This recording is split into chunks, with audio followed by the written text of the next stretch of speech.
warahmatullahi wabarakatuh. Alhamdulillahirobbilalamin. Hari ini kita bisa bertemu lagi ya di acara Tapak Sejarah Islam yang tentunya di Bandung Channel.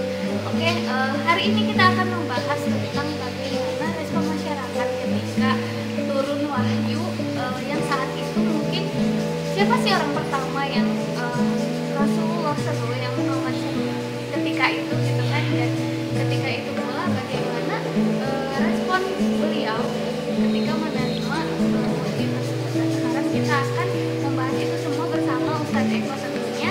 Di sini sudah hadir bersama saya Ustadz Eko. Selamat pagi Bapak. Pagi, alhamdulillah sehat ya Pak ya. Ya baik, kita bahas aja ya, langsung aja ke Pak Eko. Mengenai respon atau pengaruh setelah wahyu turun pada Nabi Muhammad SAW, ada dua reaksi ya, saya katakan dua reaksi. Ada reaksi kepada dirinya sendiri, juga nanti reaksi yang berkelanjutan kepada masyarakat. Reaksi kepada Nabi Muhammad itu juga sangat luar biasa ya. Setelah Nabi Muhammad menerima wahyu, di detik-detik pertama saya Nabi Muhammad sudah merasa heran gitu ya, aneh, karena sebelumnya Nabi Muhammad belum pernah menerima atau mengalami yang semacam itu. Kita tahu di awal bahwa setelah Nabi Muhammad didatangi oleh malaikat Jibril,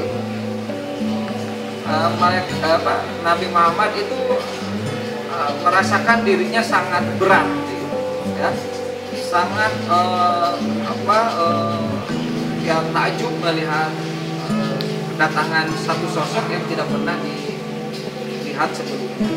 Sampai-sampai Nabi Muhammad tidak bisa bicara karena saking takjubnya itu. Dan itu tidak sampai di situ ya. Setelah Nabi Muhammad kemudian menerima wahyu itu, kemudian Nabi Muhammad keluar dari gua dan secara tergesa-gesa, sambil rasa aneh, takut gitu ya, pokoknya bercampur. Tapi itu kembali lagi ke rumahnya. Kemudian Khadijah saat itu yang sedang berada di rumah merasa heran juga, kenapa kok suaminya datang tiba-tiba, yang tidak biasanya juga, dengan kondisi yang sangat kelihatan ketakutan. Karena Nabi Muhammad pada saat itu minta kepada istrinya untuk diselimuti. Wahai Khadijah, tolong selimuti aku, begitu. Dengan belum bisa menjawab pertanyaan atau dalam dirinya tuh, Khadijah langsung menyelimuti suaminya ya, Nabi Muhammad, dan kemudian menyuruh suaminya tidur dan istirahat. Saat itu Nabi Muhammad langsung tidur begitu ya, beristirahat.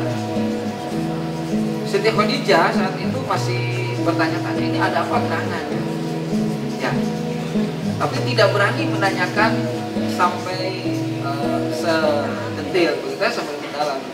Apa yang diinginkan oleh Nabi Muhammad oleh suaminya dilaksanakan atau diikuti, dipenuhi oleh istrinya. Nah, lama kemudian setelah agak reda, kemudian ditanya, wahai ada apa suamiku, gitu ya. Barulah Nabi Muhammad menyampaikan sebuah kejadian yang di gua itu ya. Ya, setelah itu dia meyakinkan bahwa yang datang kepada suaminya itu bukanlah sosok yang bisa mencelakakan beliau, tapi dia itu sosok yang akan sebagai bukti, sebagai tanda apa yang selama ini Nabi Muhammad cari ya. Nabi Muhammad tanyakan siapa itu Tuhannya, siapa yang menciptakan semua, itulah terjawab pada saat itu.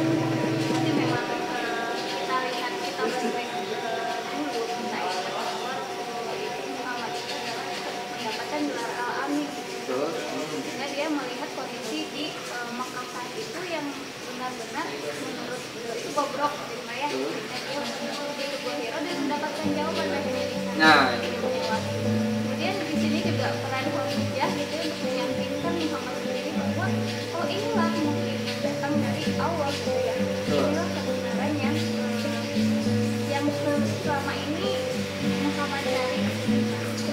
respon dari Khadijah yang saat itu luar biasa mendukung Ya. Muhammad. Lalu bagaimana Pak dengan teman-teman yang lain, sahabat-sahabat Muhammad yang lain yang saat itu mungkin bisa disebut asal ibnu awal Ya. gitu ya? Ya, peran Khadijah sebagai istri itu tidak sampai di situ. Itu masih sebagian kecil sebenarnya. Nah, setelah itu Siti Khadijah meyakinkan bahwa itu bukan makhluk yang sembarangan, tapi itu utusan Allah. Kemudian Nabi Muhammad bisa lebih tenang lagi, lebih rileks, dan kemudian tertidur. Nah, di saat tidur itu kemudian Siti Khadijah juga ingin mencari tahu sebenarnya siapa itu. Bahkan di satu riwayat Siti Khadijah juga sampai mengecek ke Gua Hiro, apakah masih adakah makhluk itu, kalau sosok malaikat Jibril. Ternyata sudah tidak ada. Kemudian Siti Khadijah berangkat ke pamannya, ya, Gua Hiro, ya, seorang ahlul kitab, ya, yang memegang teguh kepada ajaran Injil, dan bertanya siapakah atau bagaimana apa gerangan kejadian tersebut. Pamannya itu hanya mengatakan demi Allah gitu, atau demi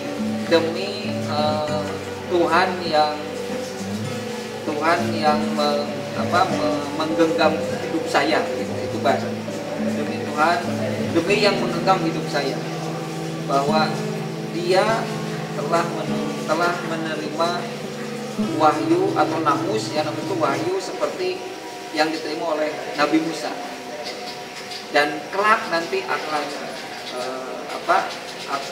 ditemukan oleh Muhammad itu sesuatu yang godaan yang sangat besar, tantangan yang sangat besar gitu.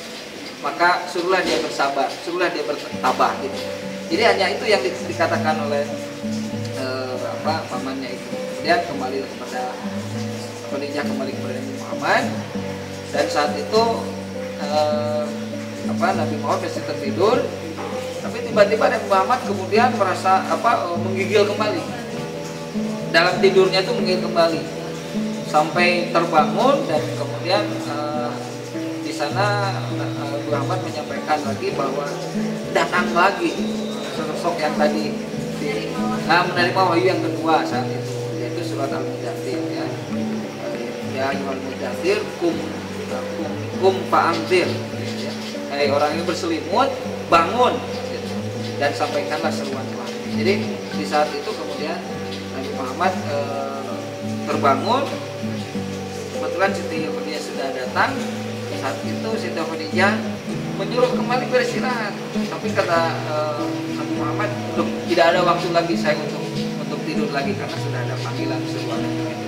Nah, di situ kemudian Siti Khadijah menyatakan, wahai suamiku, engkau adalah nabi yang diutus oleh Tuhan kita, maka saya beriman, saya mengakui engkau nabi. Jadi Siti Khadijah adalah orang yang pertama mengakui Rasulullah Muhammad SAW.